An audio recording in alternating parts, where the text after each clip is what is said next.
Hello everybody, and in today's video I will be taking a look at the Space Pirates, um which is the penultimate story of season 6 of Doctor Who.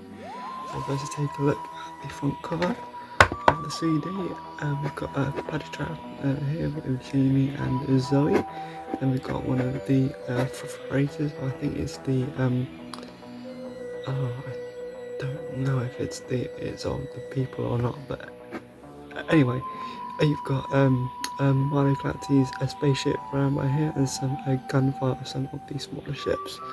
In the background, the original BBC television soundtrack, and you've got I think it's Cavern on the side over there, and they've got BBC in the top of the left-hand corner.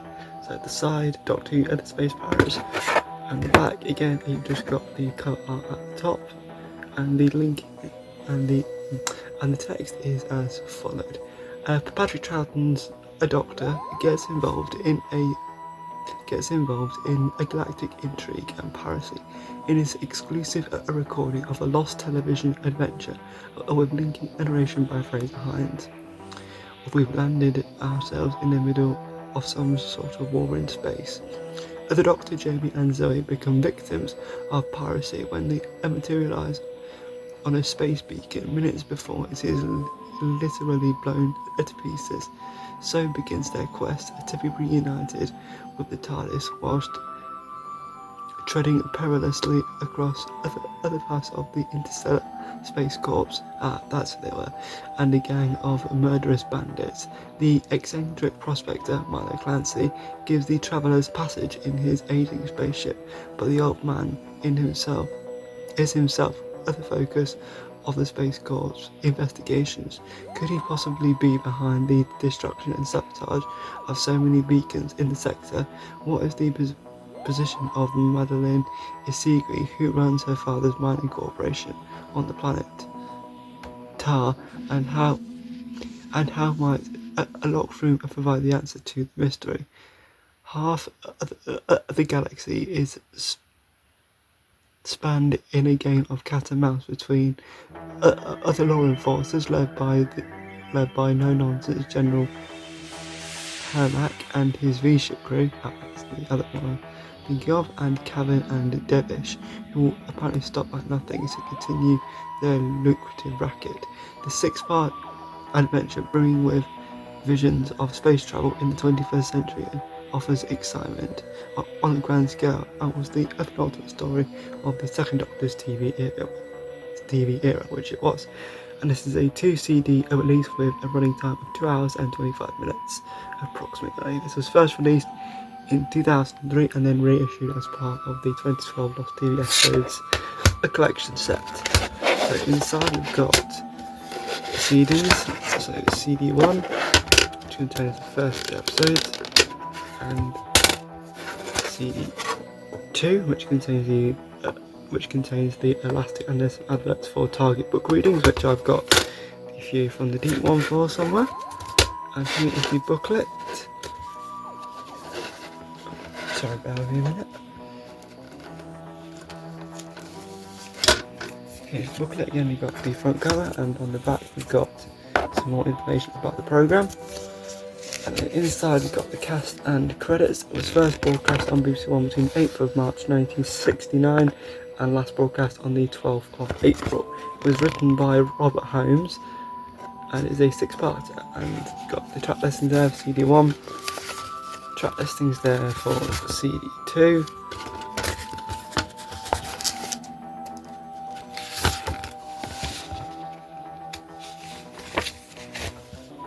again more for CD2, and then we've got a nice picture of Dr. Jamie and Zoe on the beacon in part 1. Or part 2, I can't remember, it's been a while since I've seen the surviving episode. Anyways, that was the showcasing of the Space Pirate series. Now onto my general thoughts and opinions on the story when it stops wobbling.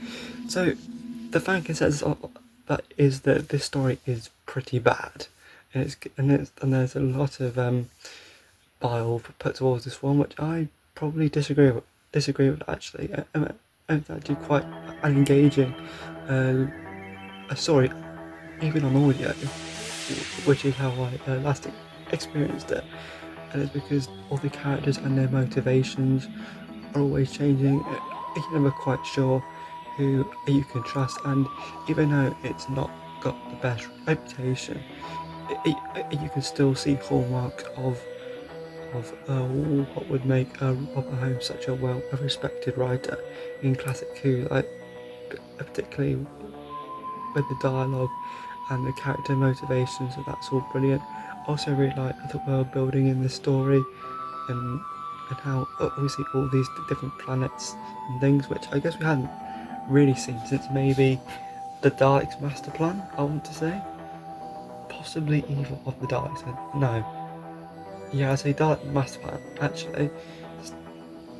That they do all this planet hopping, and from the surviving episode 2, you can see that a lot of the model work actually holds up really well, which is good. So it'll be amazing to see that, to see how a potential animation could showcase that. Cause I think there is a rumour that this is one of the ones is going to be animated next, or I'm not sure about that either.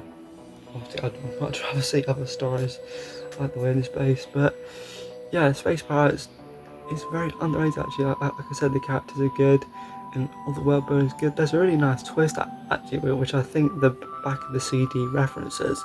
But yeah, there's a twist towards the end of part 5 about I think I can't remember her name now. Something to do with it's on the back of the CD somewhere. About Milo Clancy and where is it? And a lady, Miss Seabury. There's a really nice twist to do with her character towards at the end of which you don't actually see coming. So that sort of took by a surprise a bit. And the Doctor was good in this. Like even though there were quite a lot of production problems around this time, all the main cast are really well played, and you can see that both Gerard and Fraser Hines and Wendy Padbury have gelled nicely into like a very tight unit across the year that they've been working together. So it's nice to see all their characterizations in spite of the production problems over the previous a few years. So yeah, and negatives. I guess in some places I don't.